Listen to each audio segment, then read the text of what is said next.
New York City and the South Bronx. Every boy has dreams of making it to the NBA. Coming up and watching players like Jordan, Ewing, Magic, Shaq, Penny, and other stars. I can remember being glued to NBC watching playoff games in the summertime and then running down the stairs with my basketball to try out the latest moves I had seen one of these guys make on TV. I remember being picked last or not being picked at all when I went to the park to play ball. I remember not making the team when I was in elementary school at PS 154. I remember riding the bench on my high school's 9th grade freshman team, and one game halfway through the season walking off the bench in the middle of the game and quitting on my team. Who would have imagined I would come back 3 years later and a foot taller and be the star of the team? Who would have imagined I would go on to play college basketball, go on to become an All-American, a professional basketball player? Who would have ever thought that the kid from the South Bronx, Kannapolis, North Carolina, would catch flight, travel the world, and play a game for a living? There were so many people who had the skills and opportunities I didn't have, but what I did have was the drive and the passion. These days, I'm spending my time still heavily involved in the game I love, the game that gave me so much, teaching the next generation what it takes to be successful both on the court and in life. This is me. This is who I am. Here's where I've been. Here's where I'm going. This is my story.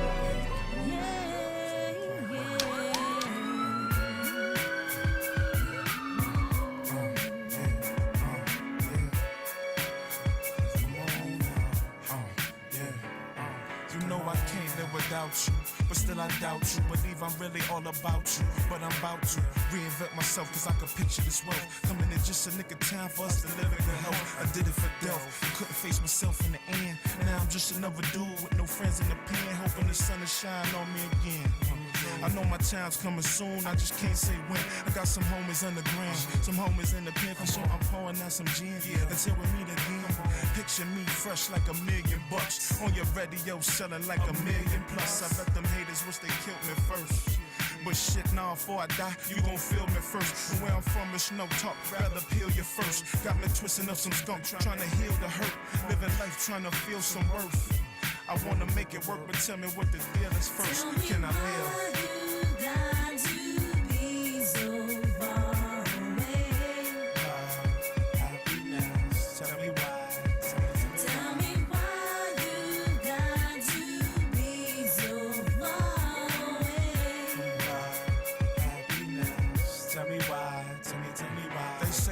King's horses and all the king's men won't bring a friend back once the trust ends. So I won't pretend we comrades when you ain't one, and you can hide, but this here's true. So you can't run, you snitches stay spilling the beat. Growing up in New York City was cool.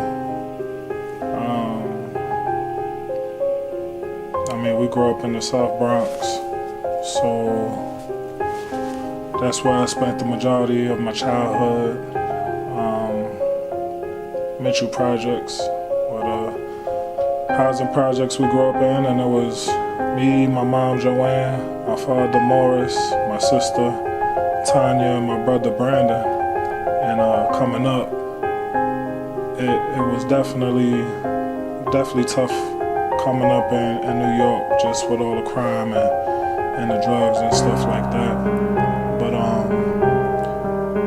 my parents, they really found the way, especially my mom. She was strong, and as long as I can remember, she always worked and held a job. So we never wanted for anything, or we never had to go out in the streets and do anything like sell drugs or anything like that in order to get stuff that we wanted. So outside of my parents and my younger siblings, I've always been the tallest person in our house until my brother's junior year in high school. We got to the junior year in high school, and my brother grew like 6 or 7 inches tall in 2 months. In the summer between junior and senior year, he grew like 6 or 7 inches. So I went from looking down on him to looking up in a matter of a summer. It was a little awkward. Everything that he got to get new clothes, new shoes, because nothing fits. and there was an increase in the amount of people that wanted him to play on the basketball court, which led to his successful career in basketball. When I grew up, my sister Tanya, she actually kind of introduced me to the game of basketball. Uh, I can remember going outside with her, and she would always get picked before me. She could, definitely play better than me at that age, and just going outside to the park and buying like a brand new basketball from one of the Chinese stores up the block and stuff like that, and going with her to the park and never being picked. I just didn't get picked by anybody. I remember playing 21 and 32 with some of my friends. Just really learning the game and stuff like that. I definitely wasn't the most talented player or by any means, but I definitely remember just having a love for the game, developing a love for the game, just going outside. And if there were so many people on the basketball court playing full court, then going to the monkey bars and just pretending to slam dunk like Michael Jordan and stuff like that. Or, sometimes in my neighborhood, they would actually take the rims off the backboards. So we would cut the bottom out of a milk crate and wire it to the fences and play basketball like that too. So, whatever it took, we would go and play basketball. Winter, spring, summer, fall. It was just something I love, and it's just something that you grow up in New York City with a passion for, because everyone plays it.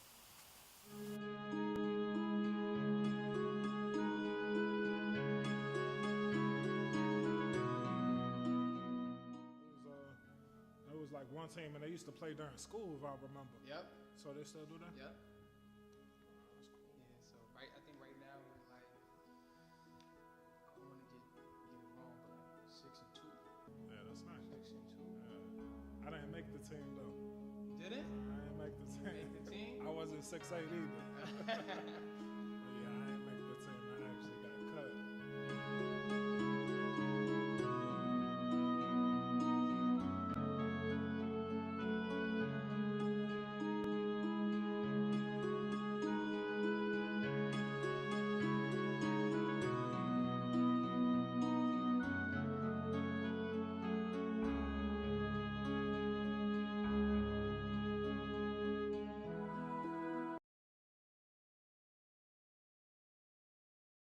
I remember my dad just having his issues really with just like drugs and stuff like that. So um, I graduated from the sixth grade and went on to go to Clark Junior High School.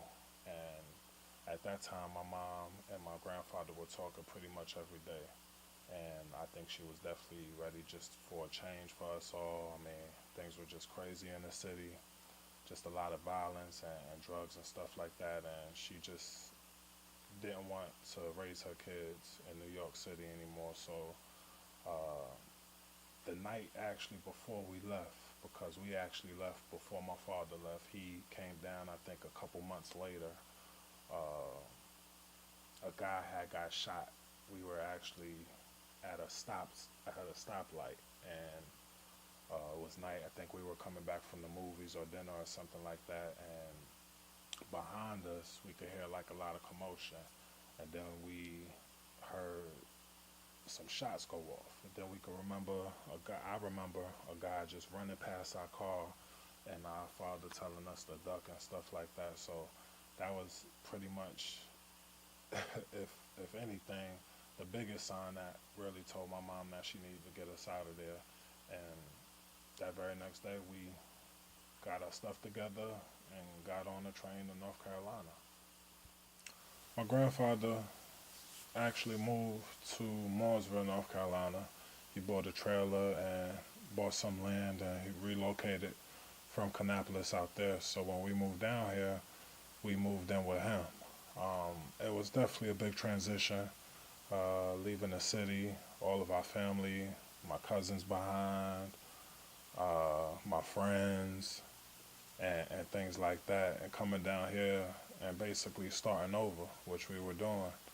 I remember going to Coeur Light, junior high school, and my first day there, I can remember going into the classroom and kids just looking at me strange and stuff like that, and going to lunch and stuff, and people coming up to me and talking to me and things like that, and just telling me how I talked funny and dressed funny and stuff like that. But um, everybody down here was pretty nice. That's one thing about the South. People are very welcoming and just friendly and stuff like that. And coming from New York, when you walk down the street past someone, you just don't say hi to them, especially if you don't know them. So that was definitely a big transition for me and my family. Um, I remember they had tryouts for their seventh grade team and middle school, and I tried out for that, and I actually made the team, and I was one of the best players on that team, and really enjoyed that. And then I played again my eighth grade year, and just really enjoyed it, and it definitely made the transition a lot smoother, just having something that I loved and something that I could relate with other kids my age, too, as far as like playing ball and stuff like that. And I was able to get a lot of friends and make a lot of friends, and do pretty well in school and stuff like that. So that was, definitely a good transition for us. We had moved to West 22nd Street. It's a housing project in Kannapolis. So at that time we moved there, and I was making new friends and stuff like that. And a lot of my friends were actually older, so some of them were in high school already. So, I mean, just like kids do, whether it's in North Carolina or in New York City, especially kids in like urban areas, they're always finding a way to get themselves into things. So we started, just causing trouble and stuff like that, and just going to the stores and shoplifting and just stupid stuff that kids do. So my eighth grade year I played and did really well again. And as far as school goes, I really didn't do too well in school. I actually was suspended the last week or so of my eighth grade year in school. Can't remember the incident exactly, but it was definitely bad enough for me to be suspended the last week of school. But thank God I was able to be promoted anyway to the ninth grade, and I tried out for the ninth grade team and made the ninth grade team my freshman year. And that year, I played on a team with some other kids from the local middle school who also attended South Rowan. And I don't know what it was, but I just didn't have the same type of success I had in middle school as a freshman in high school on the basketball court. So I remember one day in the middle of a game, the whole season I really wasn't playing as much as I wanted to. I wasn't contributing like I wanted to. When you're young, you think scoring is everything. So for me back then, if I wasn't scoring 10, 12, 14, 16 points a game like I was doing in middle school, to me that was failure. So one day, the 6th, 7th game in the season, we were at home and playing, and I was actually on the bench with a friend of mine, LJ, and for some reason, I don't know what came over me, but it was just something that overwhelmed me, and I just got sick of warming the bench. I got sick of not playing, so I actually walked off the bench after a timeout in the middle of a game, went to the locker room, and to my surprise, the varsity coach at the time, Bob Parker, was in the locker room, and he was doing laundry for the varsity team. So he asked me what I was doing because he knew there was a game going on. We had a game, and I told him that I wasn't warming anyone's bench and I had quit.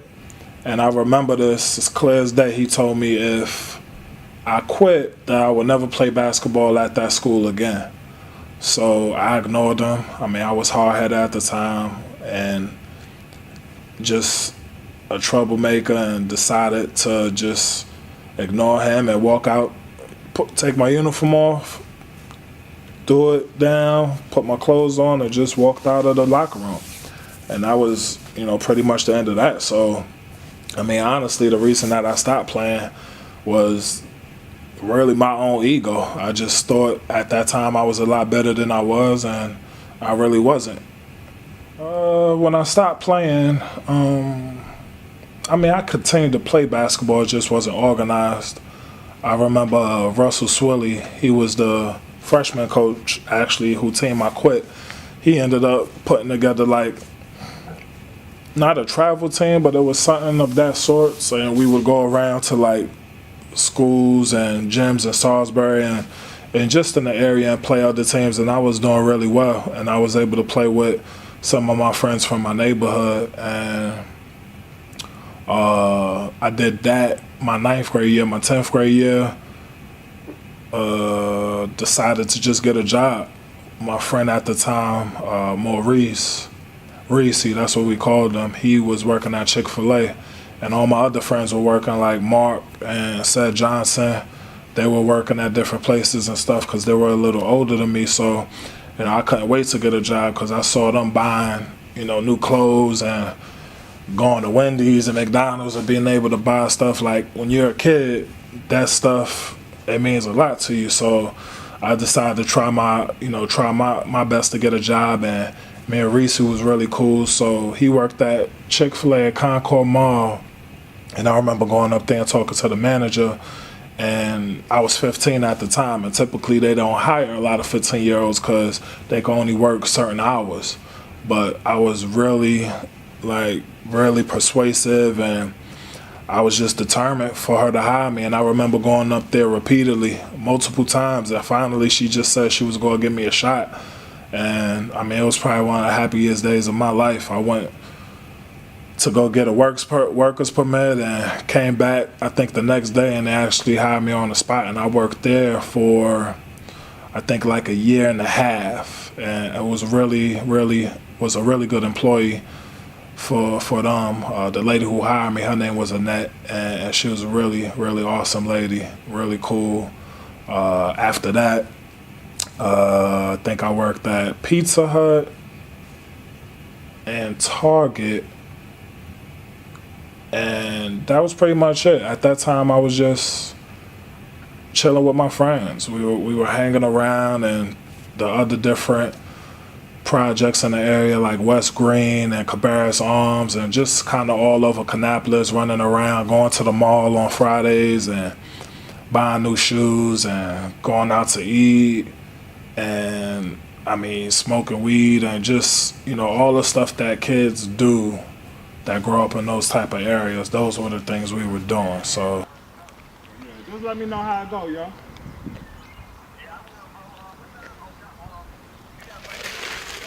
Yeah, I work with Joe out 5 to 6, and then we got the little practice 6 to 7. So just hit me after that. You got some time. All right, bro. Peace.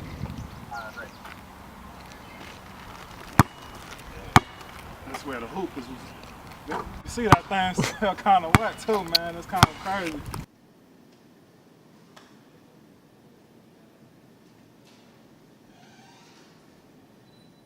For me, it's seeing this very timid 9th grade young boy come as they moved down here, and he was shy, and I always tell people to put new students in chorus if they can, because it helps them get to know a family and people that they can love, and I think that was a blessing for him, and it was for me, and for our students, because he made friends that helped him through. And for me, it was watching him grow, and not just musically, but then he did grow, and then, hey, we even helped you. I even helped him study math some to get ready to take some SATs and stuff, so that he could get into college. And so, nothing but positive memories. Always been a special person to me, though. Always.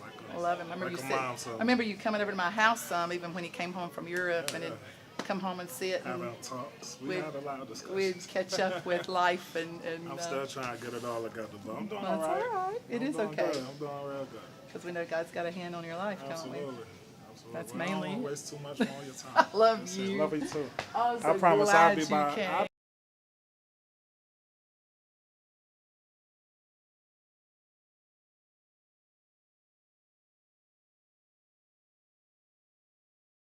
Okay, yeah, Damon. I think first time we met was AAU tryouts, and we had one young man that was left-handed, and you want kids to be able to use both hands. And long story short, the young man didn't make the team. Damien also decided he didn't want to make the team too. Now that's the point of contention. He said I cut him. I said I didn't cut him, but that's irrelevant. What's relevant is that. I think Coach Parker took an active role in his life too, and Coach Parker resigned going into a senior year, and we had spoke some in the weight room, and then once Coach resigned and I took over, Damien was one of the first guys I wanted to talk to and make sure that he was on board, and because there's someone that we were dependent upon to lead the team, along with him and Drew King and some of the other guys, but. Season started, you got literally a point guard in a post player's body at 6'5", still growing, 6'6", still growing, 6'7", and by the time the season was over, one of the most impressive plays I think was Drew King throwing it off the backboard up at Davie County, and Damien throwing it down pretty hard, and Guilford College had a coach there that was there to see Damien play. So after the game, he's like, we want this kid to sign on the dotted line right here, right now, but.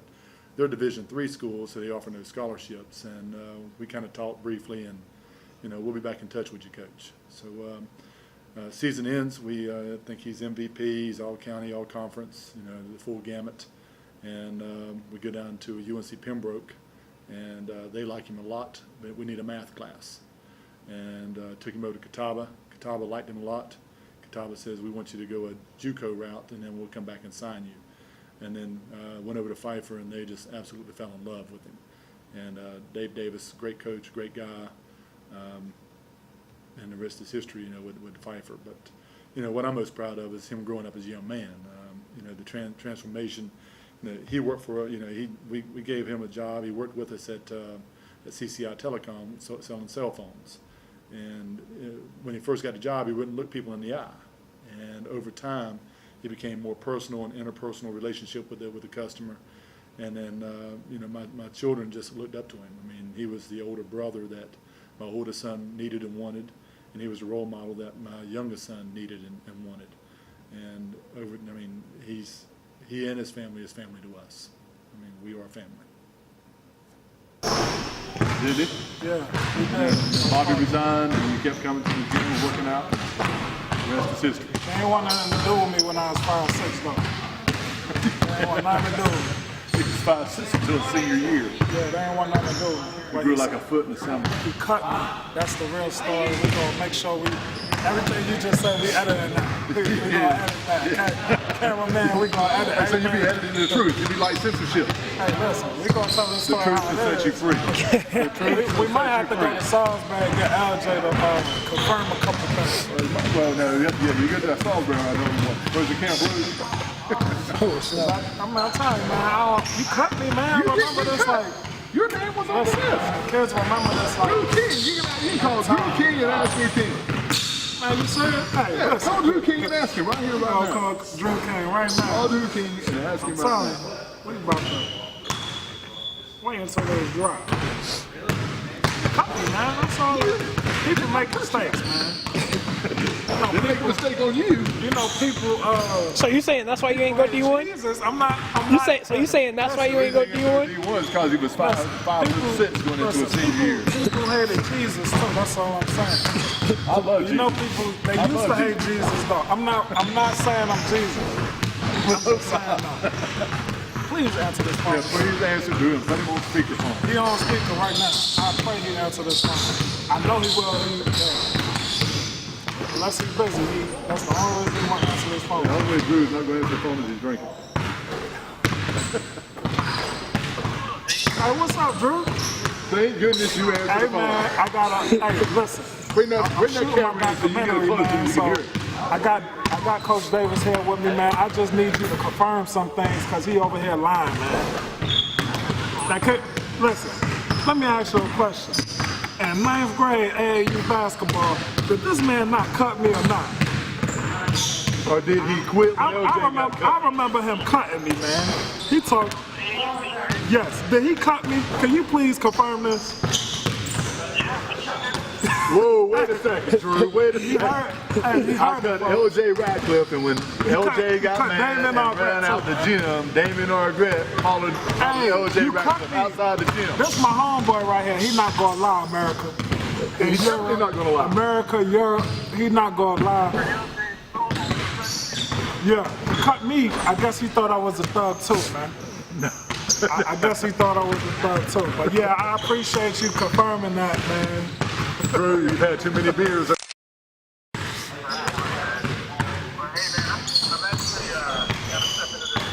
So, okay, bro. You too, right. We need to call Matt Dayball then. Hey, Drew, I'm just had too much to drink. I forgive you, man. Like, I don't hold no grudges or nothing. There is no grudges to be had. That's all I'm saying, man. That's my man right here, but he done sliced the dice. He didn't get sliced. But it happened, man. You know, it happened to the best. You know, Phil Jackson still makes mistakes as a coach. That's all I'm saying. Phil Jackson makes a lot. How y'all did this? Keep it going. You have a human touch to what you're doing. You know what I'm saying? Like, again, you're more than making them improve in basketball, like, because that's what lasts. Like, all those things you talked about, lessons that were around basketball, are feeding you now. You know, like, the way you played helped you feed you for a while overseas, but really all that stuff around basketball is going to feed you long. So that's what's so, you know, neat about your story, is that you pay attention to all of it, and then you just continue to grow, and not height-wise, but just as a, you know, as a person. And I think you give back. You know, I think, like, nobody gets anywhere without help. You know, and you got to help yourself by putting in the work, but you've always given back, and that's what, you know, I think you understand, and some people in society don't. Like, somebody has to believe in you. You know what I'm saying? And you do that by working those kids out. You give them belief that they can get better. So, well, good stuff. Yeah. CNBS. It's got one. GLTONE. Bitch. Just take it and let's get high from it. Boy, this your year, gon' take what you desire from it. You only live once, death can't hide from it. You gotta get it right. My name is Rico Greer. I done met Damien in college when we were redshirt freshmen coming into Pfeiffer University in 2000. It's a long time ago. But we are now business partners. We played basketball since. We've been brothers since we met in year 2000, and we've grown together. And here we are today with our own business, training, AAU, working kids out, rec leagues, all that good stuff. Is there like a particular school you wanted to go to? Well, I know the first college who was interested in me, we actually went up to Davie County and we played dumb in Guilford College, D3 school out of Greensboro. They came to the game to actually watch another player, and I had a good game. I mean, my senior year, I broke the school single game scoring and rebounding record. So it definitely wasn't my best game, but I had a pretty good game. I ran the floor really well, shot the ball pretty well, and after the game, the coach for them came up to John and, you know, just told him about how he really wanted me to go to their school, how he wanted me to play, asked him where had I been, why hadn't he heard of me, and Coach Davis gave him my whole story about me not playing until my senior year. And there was also some other schools that Coach Davis reached out to. Pembroke, he took us, myself and my teammate friend Drew King, down there for a workout. He called some Division I schools, Catawba College. We actually went to a team camp there the summer going into my senior year, and it was the first time that I had experience being on a college campus. So, I mean, I fell in love with it. I mean, their campus is nicer today than it was back then, but for me, You know, they had a huge gym, and I mean, the cafeteria was cool, and just the whole college vibe was really, really cool. So I was actually interested in going to Catawba before any school, and I went there for a workout, I can remember, and he took us to 3 or 4 schools that year, after my senior season. And I remember after the workout, we all got in the car, and he was talking to me and told me that the coach was interested in me, but they wanted me to go to a junior college first. And it kind of took me back because I had, like I said, one of the best workouts that I thought I had of the 3 or 4 workouts that we did. And I mean, I told him, Coach, if I go to junior college, I'm definitely not going back to Catawba. Because that season, I held my own against some of the best players in the state, and a lot of those guys were going Division I. So I knew that had I went the junior college or the Fork Union or the graduate school route, that I would have been able to play Division I basketball. So at that time, I had filled out a couple applications to a few schools, and Pfeiffer happened to be one of them. And it's crazy because I had got my ACT and SAT scores back, and I hadn't made the score that I needed to in order to be eligible to play in college. But I sent in the application to Pfeiffer, and they actually accepted me without any SAT or ACT scores. So for me, it was an easy choice. We went there. I did, I decided to go there for a workout. I think it was our last workout, actually, and it was nothing special, my workout. I can remember there being about 40, 50 guys in the gym, seniors from high school, and 2-3 coaches, Coach Perrin, I think Coach Hedrick, and Coach Davis was actually there. I think he was up top watching us, though, and he came down at the end. But, yeah, they had us all get in line. We all warmed up, layups, and we just went at it. We was playing 5-on-5, and whoever team won, it was basically we were playing the 3. Whoever team won stayed on the court. The losing team would have to get off the court, and then the other team would have to get on the court immediately. So I played decent, like it was my best workout. And I remember after that workout, Coach Perrin coming up to me and telling me how they were interested, they liked my game, but they weren't going to promise me anything, any scholarship money. They weren't going to guarantee me a spot on the team or anything like that. The only thing that they would promise me is that I'd have an opportunity to earn all of those things. So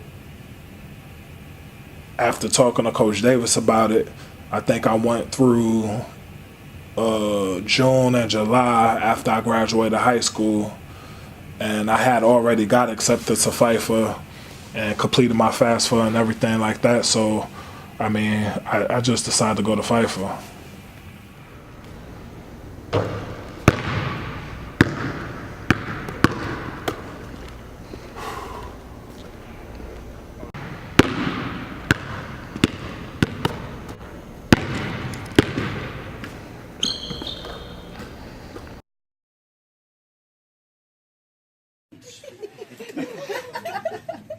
In his junior year, I think this is the first time I remember him speaking in front of people. We were in the locker room on senior night. And occasionally in the locker room I'll say, does anybody want to say anything? And Damian was over his career on answering that question to that point. And he stood up and gave one of the best speeches I think I've ever heard, and he loved our senior class, and they had helped him tremendously through his time here. And he said many incredible things, but I remember the last thing he said was, I will not let us lose tonight. And he sent those, backed it up and sent those seniors out in style. Damian Argrett did unbelievable things in basketball here, but and you heard me talk about his improvement as a player, but he improved as a human being so much more than he did as a basketball player. And that's what Pfeiffer does for people. That's what this incredible place is all about. The faculty, the staff, the people in the community, all were heavily involved in our program. And Damian needed a helping hand. And there were people everywhere willing to give him that. It is beyond my honor to introduce, as a Hall of Fame member, Damian Margaret.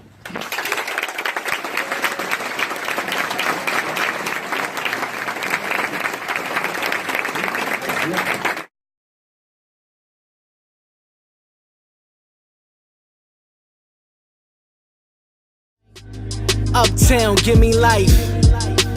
Uptown, give me life. Baby girl, come give me life. Yeah. And I just wanna hit the west side, do it big like I'm from Bed-Stuy. And what plays in my mind, the first time I played Ready to Die. Scared of heights, still I felt like I was ready to fly. See, mama ain't raised no fool, even though I never made my own way through school. Even though I graduated, still felt dropped out. Hate the times I ain't have it, so I went copped out. Listen to me, now the pay different. Same jungle, I was caged different. Looking back, feeling like 2 metri 03, are 24 de ani. Vine de la un club din Germania. Este un pivot atletic, foarte bun la recuperare. Prima liberă reușită de Albrecht. Se concentrează foarte mult pentru a doua aruncare de la linia de faul. Cio reușește.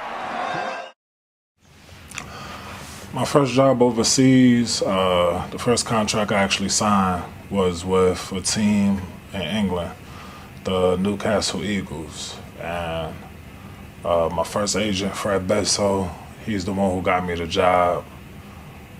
I signed the contract late. That summer, I think it was like in August, I was actually working at the YMCA in Charlotte, Simmons YMCA in Charlotte, as a camp counselor. And I started that job probably a couple weeks after graduating college. And for anybody who plays basketball overseas professionally, you know, your first year, especially coming out of a small Division II school, is nerve-wracking because you never know exactly when you're going to get that call. And I mean, mind you, I was an All-American, averaged 20 points a game, only played 20 minutes, and I was sending video out to, well, my agent was sending video out to all these teams all over Europe. But even the process of playing overseas is a process. So typically, Division I players are usually the first ones who get the contracts, especially in your top leagues, like in Russia and Italy and France and other countries like that. Guys who put their name in the NBA draft and then don't get drafted or become second round draft picks. Typically, those guys will be the next guys in line to get jobs. And then later on in the summer, just depending on what you did in college, then you'll start getting teams who either bring in import players, whether they be from America or other countries, early and just don't like them, they don't pan out, or you'll have teams who just wait till the last minute to make decisions on bringing in players. So luckily for me, Fab Forney was the first coach who actually offered me a professional basketball contract, and it was with the Newcastle Eagles. And I flew over there late August, waited till the last possible minute to go, and it was different. You know, it was only my second time flying. It was just a weird experience. I got over there and they got me into my apartment, and there were some things in my contract that I signed that they didn't give me, but most of all just came down to me being homesick. This time obviously it was different because when I was at Pfeiffer, I was 45 minutes away from home, but this time I'm thousands of miles away from home, and 5 hours ahead of time in England. So 5 or 4 hours in England. So I was nervous, just real homesick, and I stayed a couple days and practiced, and it just really wasn't what I felt like was a good fit for me. So I ended up actually leaving a couple days after I got there, and just told the guy, I just really didn't want to be a part of the organization and stuff like that. And it was crazy because when I got back and I was looking online, like on Eurobasket and stuff, and just different articles that they wrote in the city of Newcastle, was basically just, the fans were upset with me for leaving because Fab had built it up as me being like this just amazing player who was going to help them continue to win. That team actually was one of the top teams, actually the top team in all of England, and they had already came off of winning the championship. So basically I was supposed to be the next piece who continued to help them be successful, and I ended up leaving. So the fans were upset. They were writing horrible, crazy things about me. I remember reading those things. I remember coming back home and just kind of staying to myself for a couple days. I emailed my coach, my college coach, Dave Davis, told my high school coach, John, and his wife, Kim, and my mom, and just a couple other people that I was close to, that I was coming home. And I kind of felt like when I got home, I had let people down. Because the whole summer, whole spring after my senior year of basketball, I was so excited about having the opportunity to even go play overseas professionally. And, here I am a week later, coming home, from what a lot of people would say is the opportunity of a lifetime. So that was definitely a low point in my basketball career.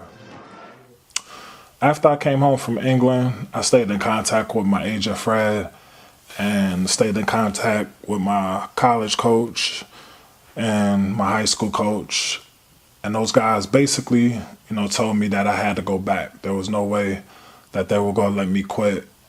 And honestly, just looking myself in the mirror, I knew that I had to go back. There was no way I could have my story end with me just quitting, giving up, and coming home. So a couple weeks later, Fred was sending a video to different teams, and I happened to get a contract for a team in Germany, second league Germany, called the Cuxhaven Basscats. So packed up my stuff again and flew back to Germany. I flew back overseas and arrived in Germany, and I thought England was different just because of the fact they drive on the wrong side of the road and the time difference and just little things like that. But Germany was totally different. Those guys speak totally, they speak German. They speak a totally different language that I had never heard before. So got to Germany, and my apartment wasn't ready for the first 2 or 3 weeks I was there. And basically the contract stated that I had 2 or 3 weeks basically to show the team that I was worthy of them fulfilling their contract. Got there about 2 or 3 games, I think, into the season. There was a guy there before me, but they ended up sending him home. And my first game was actually against one of the top teams in that division. And I think I went off for 25 points and 9 or 10 rebounds. So that first game, I pretty much solidified my contract. And that next day, they actually brought me into their office, which was across the street. Not across the street, but a couple kilometers away from the hotel I was staying in, and had me sign the contract. So a couple weeks passed, and they finally get me into my apartment. My roommate name was Giannis. He was also my teammate, great guy. We had a great time together.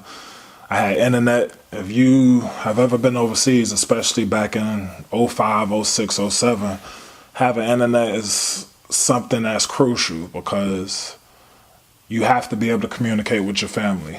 Back then we were using AIM and Facebook was just starting up, so we was using that to communicate with just family and friends and just to be able to download music and movies and stuff like that online was extremely important. Otherwise you basically lose your sanity over in Europe. So I was doing that. I was getting out with my teammates. We were going out to different clubs, and the nightlife in Germany was crazy. I mean, those clubs stay open to 5, 6 in the morning, and you wake up in the morning, no matter what time it is, your teammates are offering you beer and just other alcohol, things like that.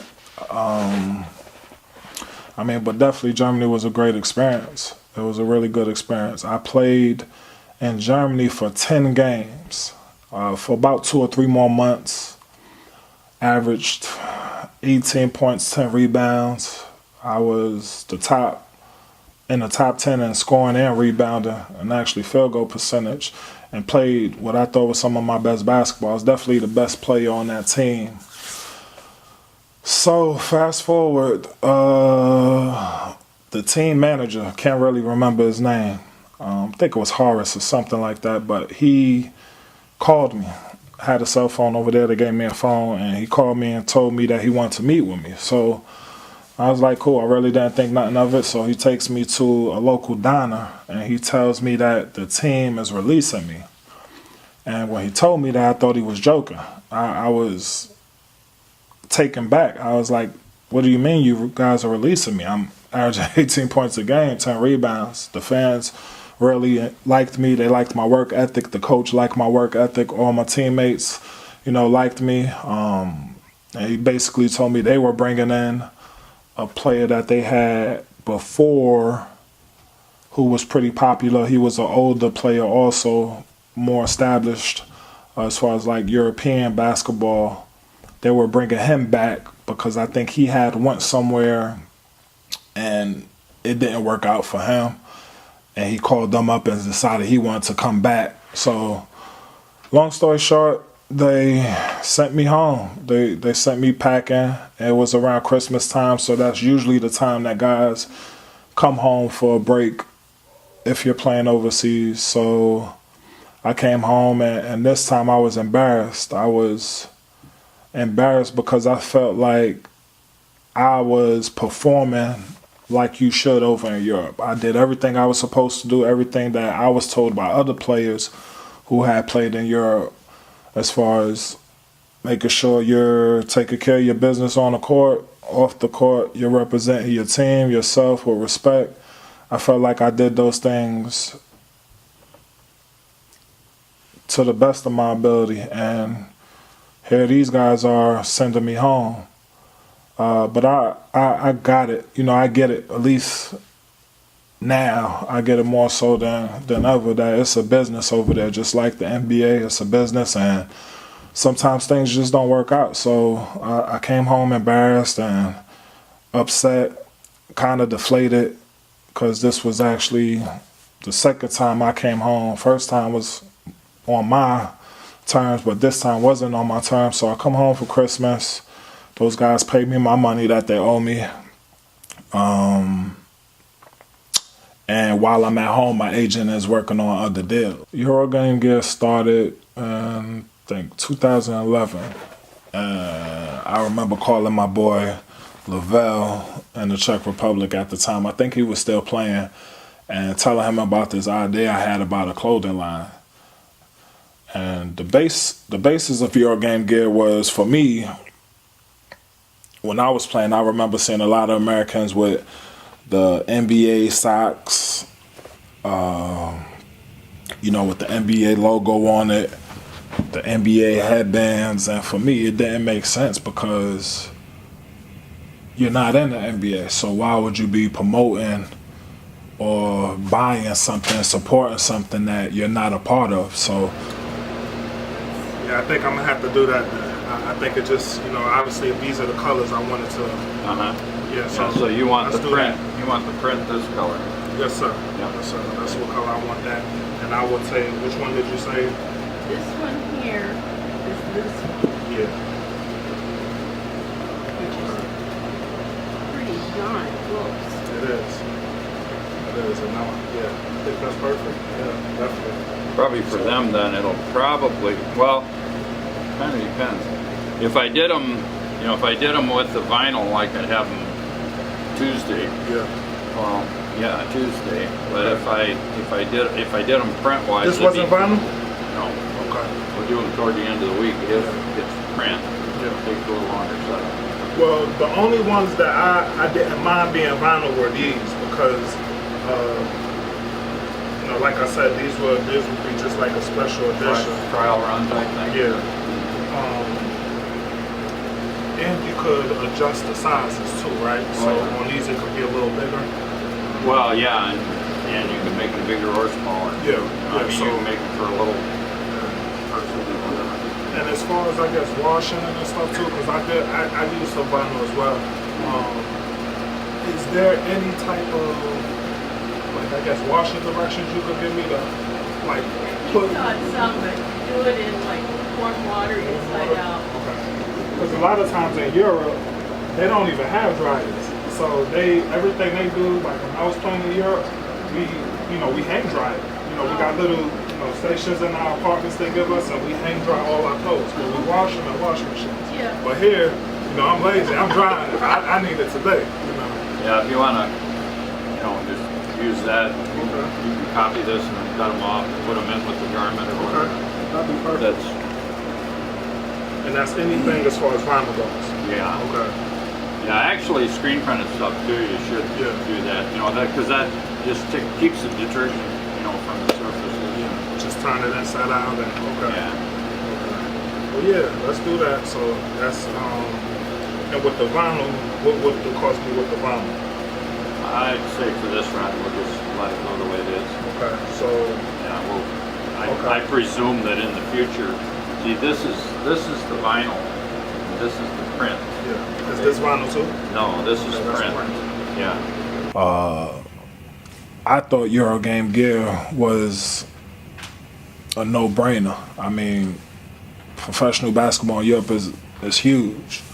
So there's already a platform there, and we as basketball players, we have a lot of friends and family or whatever who play basketball in Europe or know someone who play basketball in Europe. So for us, I definitely, well, for myself, I definitely saw the market there and the potential, and I think Lavelle also saw the market and the potential.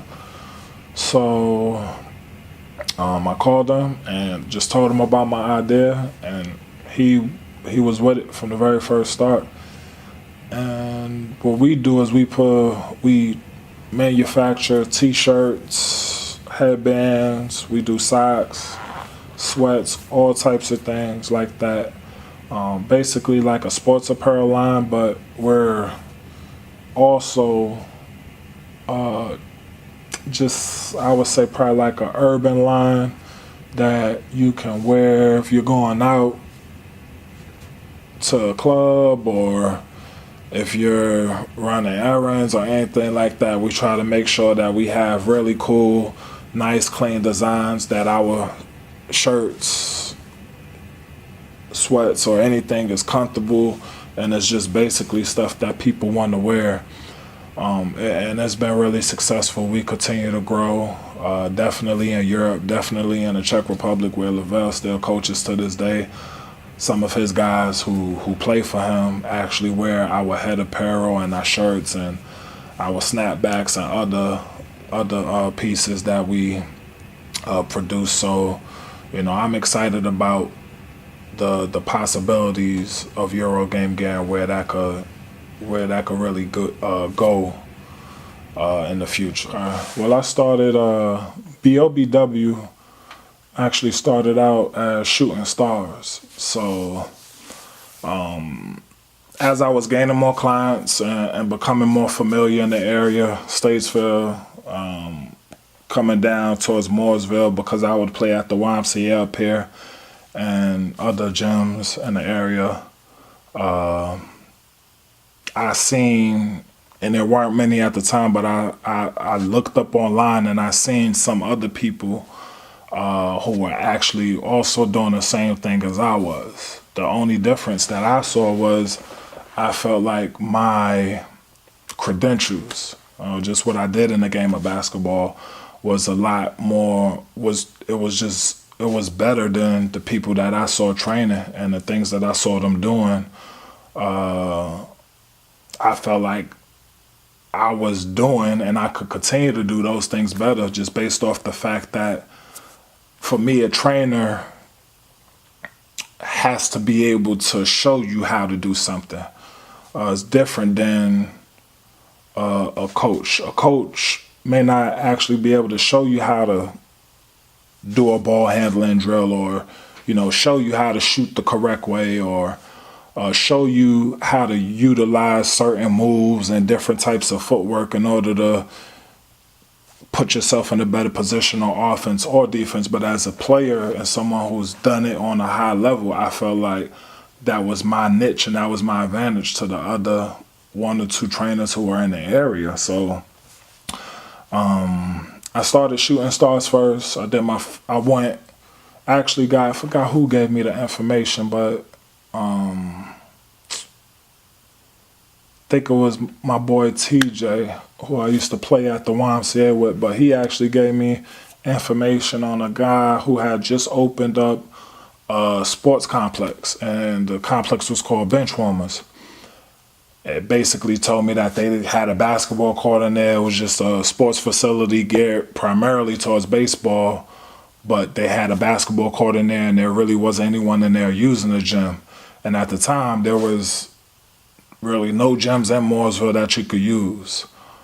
Talbot Rec Center, which we use a good amount, Brawley Middle School, which we use a good amount now also, was not available for me. So I can remember putting together a little, I guess you could call it presentation, just with a resume of myself as far as basketball, just a regular resume with my college experience and everything, and going to the guy, the owner at Benchwarmers, whose name was Rick, and meeting with him and talking to him about doing some private workouts and some possibly camps and clinics there at his facilities. And grabbing and catching it, ripping through and going to your left where the court is obviously wide open.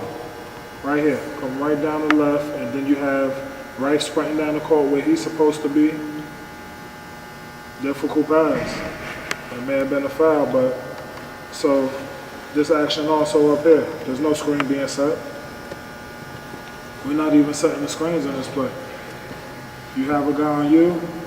H, you have a guy on you. So right there, H, you should be setting the screen on that guy. Or if Ty's the one setting the screen for you, which he's not, because it's on ball side, you should be going over there to set the screen and Ty should be down here. So we're not where we're supposed to be first and foremost. All right, then we pass the ball to the side of the court where we just received the pass from. Second mistake. And we get bailed out.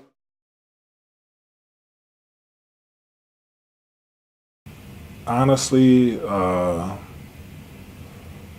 if you would have asked Damian at 18, what would his life be like when he was 34, I probably would have told you, I don't know. And it's crazy because when I ask a kid, even to this day, whether it's for my job or I'm doing a workout or a practice, and they tell me that answer, they give me that answer, I absolutely hate it. It's the worst answer you could ever give someone. If you would have asked Damon at 25, my answer probably still would have been, even after playing basketball in Europe a couple years, I don't know.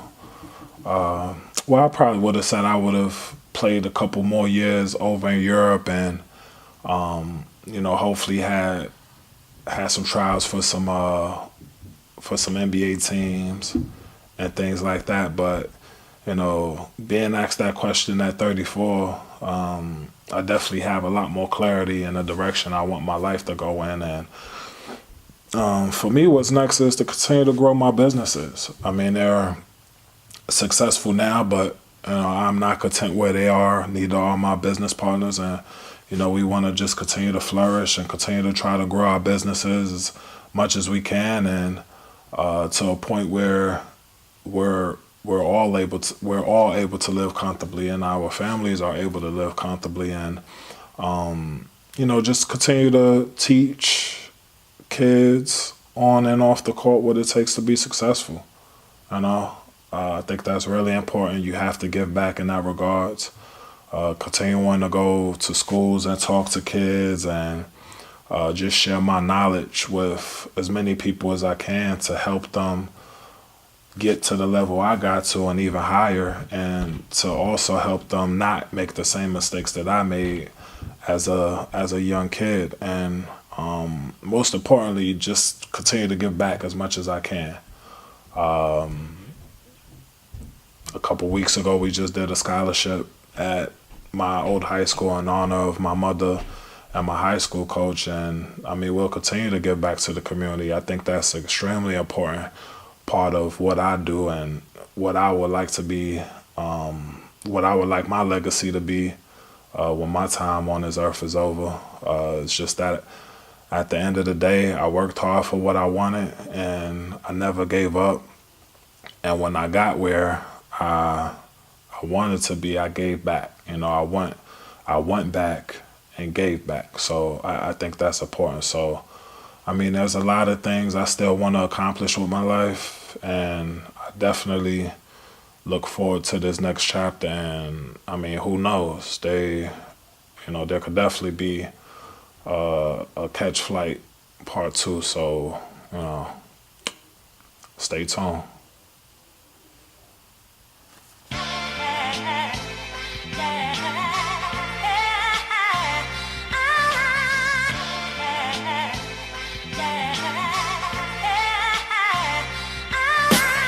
Meditate to the tune, vibe to the rhythm. You notice the difference from the first time that you hear him. The balance of streets, knowledge, humor, and lyricism. And for the fact, he just got a different spirit in him. Coming from the other side of the road, you know, where everything glitters, but nothing is gold. Some things are really best left untold. If they killers and killers move in silence, then they broke that code. It's mostly lies that they be telling. I'ma break that mold, cause it's the truth that I deliver. Let the truth be told. When you strive and persevere through the evils of old, with dedication your investment comes back tenfold. You either listen and you learn, or the vision is a blur. You'll be waiting for a moment that never will occur. It's sad to see an old head with some wisdom in his words has been with his liquor.